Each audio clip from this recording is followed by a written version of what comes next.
1994. I have 2 jewelry operations running, and I was doing about 35 trade shows a year. In Tucson, Arizona, we have a big show. It was the biggest show of the year.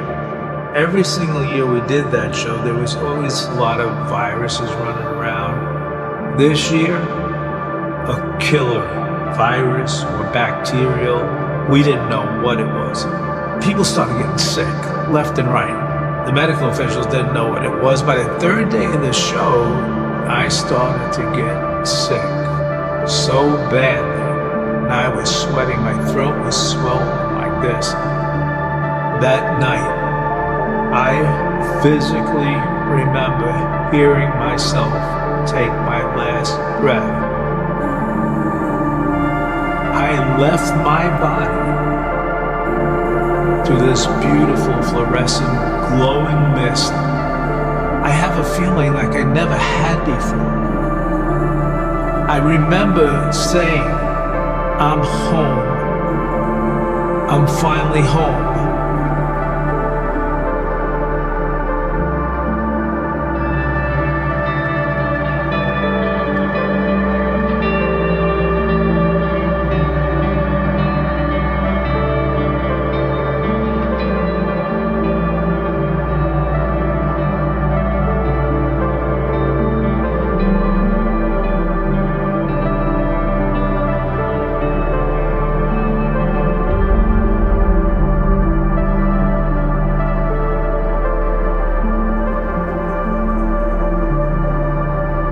My name is Bill Tortorella, and I grew up in Brooklyn, New York. My mom owned a bar and grill across the street from Ebbets Field, where the Brooklyn Dodgers used to play. Quite amazing when I was a little boy growing up. I remember being at the pennant games with the Dodgers playing the Yankees, I think in 56 pennant. Mickey Mantle steps in. Going, a home run for the Yankees, great slugger. That was amazing life growing up when I was younger. I was an artist. I took commercial art and illustration. Graduated art and design in New York. I worked for Triad Studios in commercial art. We used to do work for Benton & Bowles, which was the biggest ad agency in New York City at the time. And that was going to be the field for the rest of my life, I thought. But life changes.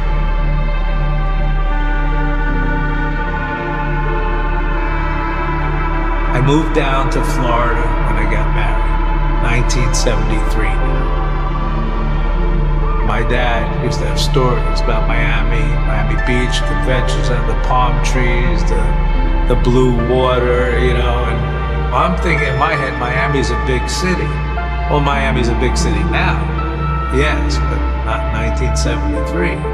1973, the skyline of Miami had maybe 4 big buildings. And I come to find out there's no ad agencies. I can't find a job in my field. That's when I started to search for a new job. There was an ad in the Miami Herald that they needed emergency medical technicians.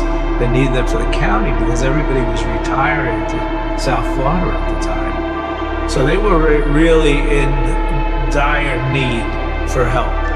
They actually told me they would pay me to go to school, and I would work on the units as an attendant alongside the 2 paramedics along the way. So I worked during the day and I went to school at night until I got my, my badges, I call it. When you go into work every day for years and just pick up people that are broken up and having death in your hands every day, it eventually gets to your psyche inside. I had this thing called PTSD. They told me I had needed some time. I had left being a paramedic. I happened to open a business selling jewelry. this business fell into my hands practically. A friend of mine was a Teamsters driver. He drove trucks, and they had these things called seconds, boxes of seconds, like where the jewelry wasn't that badly. That week, it was a big flea market. I bought 2 4x8 tables and a pop-up tent. And in 2 days, I took in $2,800, all for something that cost me less than $200. And I found a new career.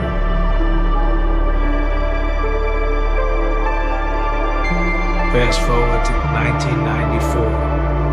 I have 2 jewelry operations running down in South Florida, one in Pompano Beach, one in Fort Lauderdale. And I was doing about 35 trade shows a year. And 1994, we have a big show. It's the biggest show of the year, actually. It was in Tucson, Arizona. Every single year we did that show, there was always a lot of viruses running around. This year, a killer virus or bacterial. We didn't know what it was. It just came through. People started getting sick, left and right. The medical officials didn't know what it was. By the 3rd day of the show, the lady across the booth from me, the lady just fell to the floor. And, the paramedics came and everything, and I was still fine. I went over to see if she was okay. That night, I started to get sick so badly. And I was sweating, my throat was swollen like this. They took a look at me and they said, "Bill, you gotta get over to the hospital." And they hooked me up with intravenous IV. And after they brought my oxygen levels back up, and they got a couple of bags with antibiotic in them in me, they said, "Your oxygen level's good now. You could actually go back to your hotel, but we want you to go directly to the hospital in the morning if you wake up and feel the same way." So I went back to the hotel room.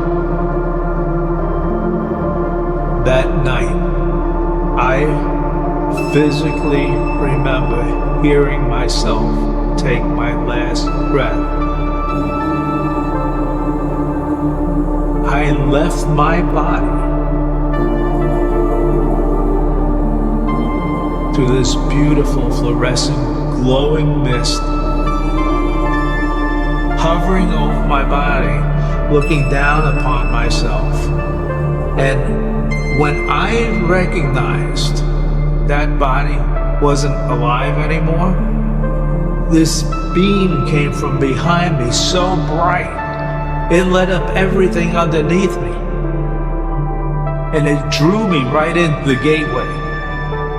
This beautiful tunnel. The tunnel was made up of magnificent color. And now I am starting to move. But I'm feeling this amazing feeling. I have a feeling like I never had before.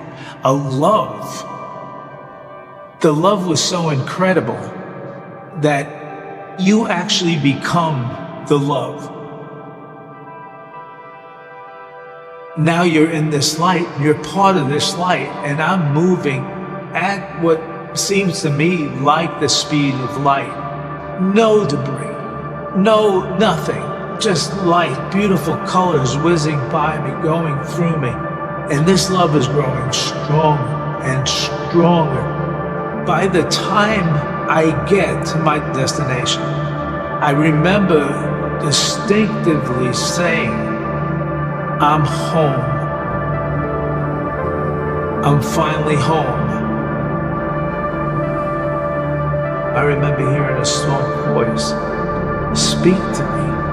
And she says, "Yes, Bill, you're home in the light of God."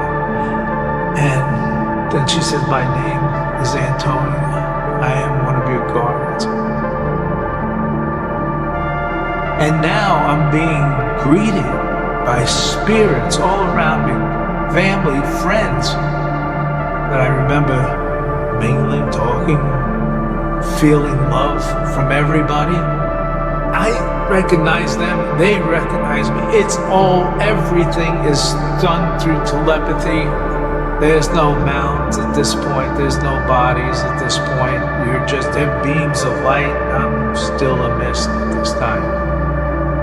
After it seemed like a few minutes had passed by, and I hear this voice, "Hello, Billy." When I heard that voice, that was my brother's voice. My brother Peter, he was about 16 years older than me. And my brother was around with me all the time while I was growing up, teaching me how to play ball, taking me to my ball games when I was in the baseball leagues and everything. He was just a wonderful, wonderful brother. And it came out of nowhere. He wound up having liver cancer, and they told him he was going to have 4 or 5 months to live. And that devastated me. Now, I'm sure I know my brother's voice. When he said, "Hello, Billy," by this time everybody was calling me Bill in life. I was in my 40s, but I was Billy to him. And he says, "Hello, Billy." And I turned around and said, "Peter." And the embrace was almost unexplainable. It was like you were part of them, they were part of you. Then he explained to me that he has to take me now, and that we were going for something. And I said, "What?" He says, "We're going for your life reward." I didn't know what that was. But this is now the first sense I have again of my life back on Earth. When I spoke to him, I forgot for a while. And he took me to another level, which they started this amazing, amazing thing. They showed me all the good I've done in my life. They showed me all the wrong I've ever done. Luckily, thank God, I always say thank God, I never really felt like I really did anything really, really bad. But I didn't know the hurt I caused some people. But you get to feel that pain. You get to feel that hurt that you put onto others. You become the physical pain. And I was physically crying in my spirit, but no body. But it's like I felt the tears. It mounted so bad. I said, "I can't take it anymore. Please forgive me. I'm sorry. I'm sorry." And all of a sudden, a light came in and said, "Now we'll show you the good side." Thank God I did a lot of good in my life, especially with that job. Years as the paramedic, doing all that, trying to save people's lives and bring them back and help them in every possible way I could. That's when I understood what we're here for. I understood that we're here for service, to help one another. We're all connected. Until that time, I was a business person. I didn't think nothing in my head but business. I was going to come home from the show, and I had an appointment to go to QVC, and that was my life. I didn't have those kind of thoughts in my life prior. And then Peter said to me, "Your third guardian is coming." And this man of great age, wisdom, when he approached me, I knew him my whole life. He was that voice that always spoke to me in my ear. He was the intuition that kept me out of trouble like a lot of my friends were getting in. I would always hear these things, it's not the right thing, You say that in your own mind, but that's your intuition. But he came to us, and we were standing there. And I remember Antonia there, and Antonia said, "Look at yourself." I remember looking down at myself and I changed into this magnificent being. Now I was like the other spirits. I was this beautiful being.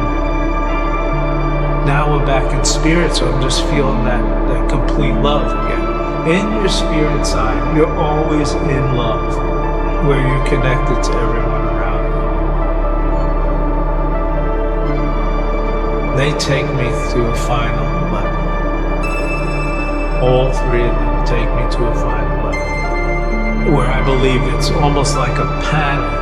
They take me up in front of these magnificent, beautiful, beautiful angels all around.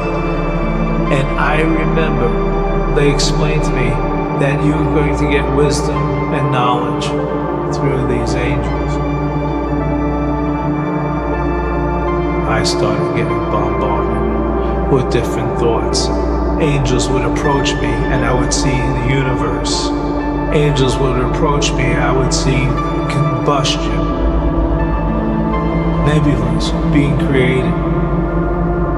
I would understand that we all come from stardust in somehow, some form. Another angel approached me, crystal numbers floating down in lines, and numbers with light. All these numbers were lighting for me. I couldn't understand. The 3, the 9s would light over and over and over again. The 6 would light. These particular numbers, the 1, the 8, the 3, the 6, the 9, they lit up brilliant. And they explained it to me as if those numbers, they mean everything. If we didn't have these numbers, we wouldn't have our tides. They explained on Earth, we wouldn't have seasons. We would not be here if it wasn't for these numbers.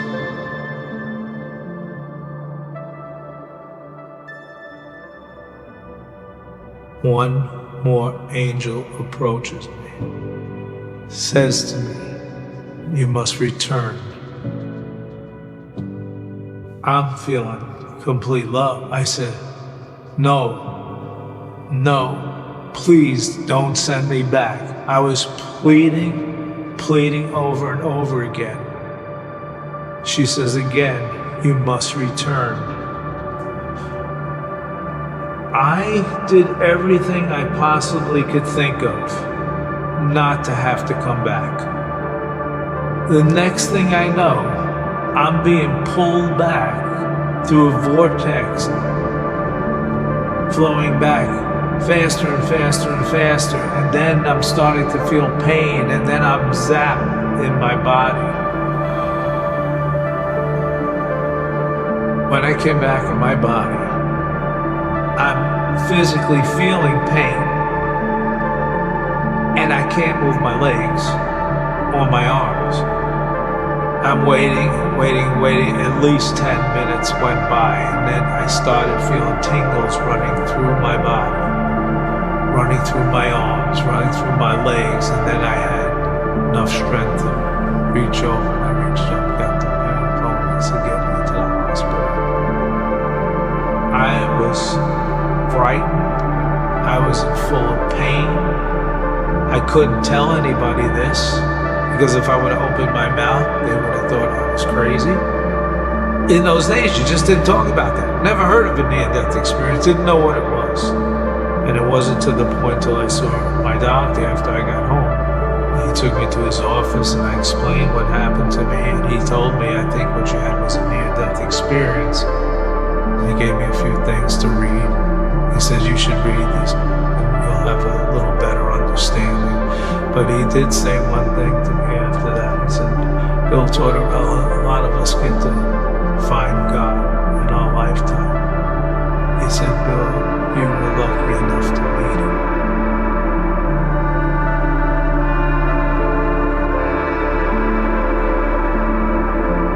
I have no fear whatsoever in dying after my near-death experience.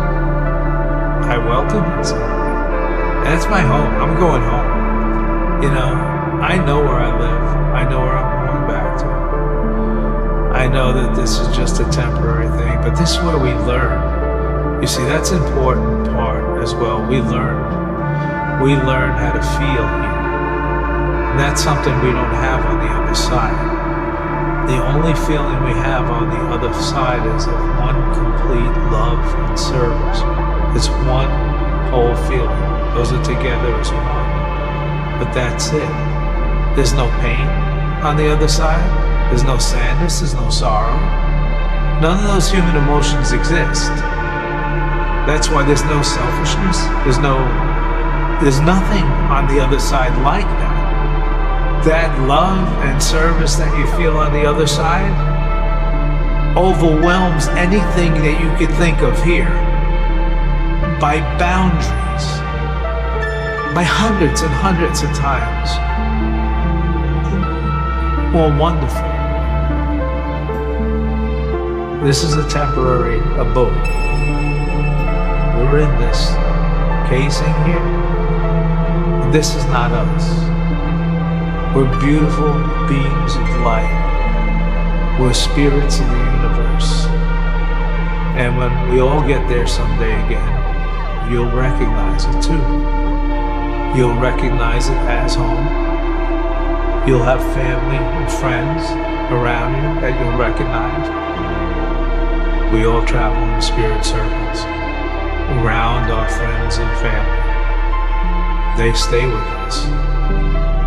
Antonia was responsible for bringing me in, and she was the spirit responsible for bringing me out. Peter was the angel I had when I called on God to help me. He was always around to help me. And Oren was always with me if I was thinking I'm going to be doing something wrong. All I could tell you is I met these beings that were wonderful, beings of light, with nothing but knowledge and wisdom radiating out of them. But when you're there, you are home. This is not home. We live forever. Nothing gets old. Everything is new all the time. The love builds within so strong that it's almost if you were on an addictive euphoria of some kind of drug, I would say here, that you can't possibly explain it in any form, any way, but that's the feeling.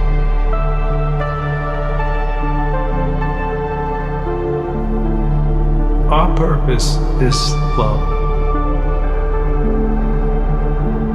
When we're babies, we are love. We're still contacted by the other side. We have to be able to learn how to feel that love again. It's hard. We live in a world that's very tough now. Things are moving too quick. Things move too fast. We have to slow down in a way. The love and the service is probably the most important things to learn here on this side, and to transfer that to others. Coming back, I knew the best work I've ever done in my life was when I was a paramedic, and did all that service on a daily basis for people. I never knew how important that was. I never helped people as much as I did until after the near-death experience. I would help others. I would do anything. If I see someone struggling on the street, I go run and help them. I say, hey, this person needs something. You give as much as you can, you do as much as you can. And to give of yourself is not to get back. It's to give. That's the fortune of love that we receive. That's the gift that we all get from God.